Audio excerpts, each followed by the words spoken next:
Sahrul Gunawan dan Din Mutiara bulan madu di Bali naik motor.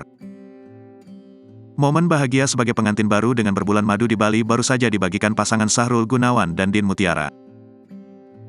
Ternyata menaiki motor dengan berboncengan tersebut merupakan hal yang pertama bagi Sahrul Gunawan dan Din Mutiara.